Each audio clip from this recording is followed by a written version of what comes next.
In front of me is Realme 11 and today I would like to show you how you can select and delete multiple photos at once.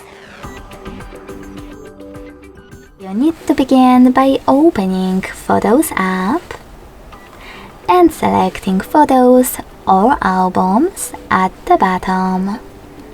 When you're ready, just hold one of your pictures that you wish to get rid of.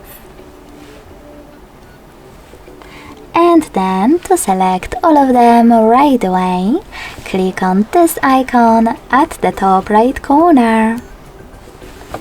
Now to exclude some of your pictures that you wish to keep, click on the chosen ones. And to delete the rest, use this bin at the bottom right corner. Lastly, confirm your choice in the pop-up.